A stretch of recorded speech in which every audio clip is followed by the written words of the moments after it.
అవన్నీ చిత్తమైన చిత్తం నడవకుండా ప్రభువా ప్రభు అంటే పరలోక రాజ్యం మనకు లభించాలి. కనుక ఆ పరలోక వారసులైనటువంటి మనమందరం కూడా ఆ పరలోక రాజ్యానికి వెళ్ళడానికి ఆ ప్రభు మనందరూ కూడా పిలుస్తున్నాడు. రండి, నేను ఇచ్చే రక్షణను పొందండి. కనుక ఆ రక్షణ పొందడానికి ఎంతమంది సిద్ధపడి ఉన్నారు?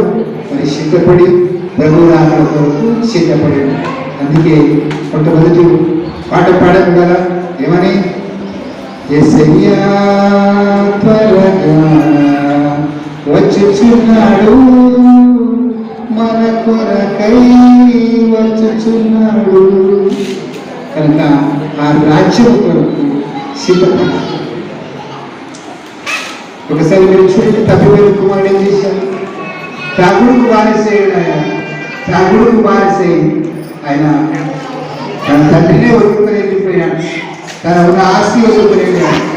అందుకే మనకు కూడా దురాశ ఉంటుంది. మనకు కామ క్రోధ మత మత్సరంలో దురాశ, అభిషారం అంటే మన కళ్ళు సరిగా ఉండవు. ఒక్కొక్కసారి కళ్ళతో కూడా మనం పాపం చేస్తూ ఉంటాం కదా. మరి కళ్ళతో పాపం చేసినప్పుడు మనం దేవుడి సన్నిధికి మనసారా ఆయన ఆరాధించి ఆయన సన్నిధిలో ఆయనకు వారసులని మనసారి కోరుతున్నా.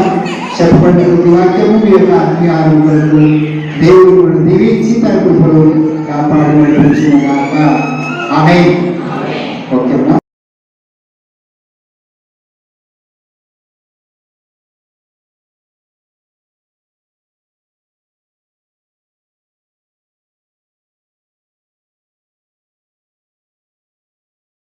నేను ఎరుగుదును కనుక జాగ్రత్త. పాపము చేయకు. పాపము చేసి నరకానికి వెళ్ళదు, దేవుని రాజ్యానికి వెళ్ళు. ఆత్మీయ సంబంధికురాలుగా ఆత్మీయ సంబంధికులుగా నీవు జీవించాలని దేవుడు కోరుతున్నాడు. ఎందుకంటే ప్రియ సోదరులారా, జాగ్రత్త పడాలి. ప్రభు మన కొరకే మరణించాడు. మనం చేసినటువంటి పాపమును బట్టి ఆయన తన పరిశుద్ధ రక్తమును కార్చి మమ్మల్ని సంపాదించుకున్నాడు. కనుక మనము ఆయన వారం. అందుకే అంటున్నాడు, నువ్వు నీ సొంత సొత్తు కాదు, నువ్వు నా సొత్తుగా ఉన్నావు. కనుక నా ఇష్ట ప్రకారంగా నువ్వు నడవాలి, నీ ఇష్ట ప్రకారంగా నడవదు. కనుక ఆయన చిత్త ప్రకారంగా మనము నడవాలి. ఆయన చిత్త ప్రకారం నడిచి పరలోక రాజ్యం దొరుకుతుంది.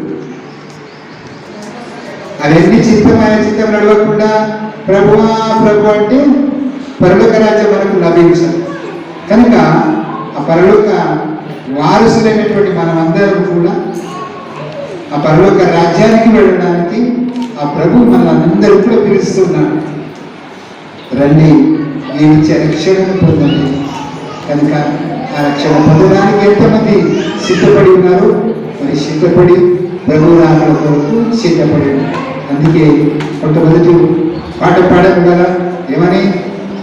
యేసయ్యా త్వరగా వచ్చుచున్నాడు, మన కొరకై వచ్చుచున్నాడు. కనుక ఆ రాజ్యం కొరకు సిద్ధపడి. ఒకసారి మీరు చూడండి, తప్పిపోయిన కుమారుడు ఏం చేశారు? త్రాగుడుకు బానిసయ్యాడు. త్రాగుడుకు బానిసై ఆయన తన తండ్రినే వదులుకొని వెళ్ళిపోయాడు, తన ఉన్న ఆస్తి వదులుకొని వెళ్ళాడు. అందుకే మనకు కూడా దురాశ ఉంటుంది. మనకు కామ క్రోధ మత మత్సరంలో దురాశ, అభిషారం అంటే మన కళ్ళు సరిగా ఉండవు. ఒక్కొక్కసారి కళ్ళతో కూడా మనం పాపం చేస్తూ ఉంటాం కదా.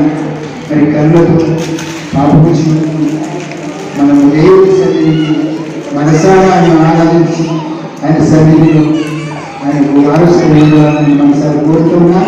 చెప్పబడిన ప్రతి వాక్యము మీ యొక్క ఆత్మీయ ఆరోగ్యాలకు దేవుడు దీవించి తన కృపలో కాపాడి నడిపించిన గాక. ఆమేన్. ఓకేనా?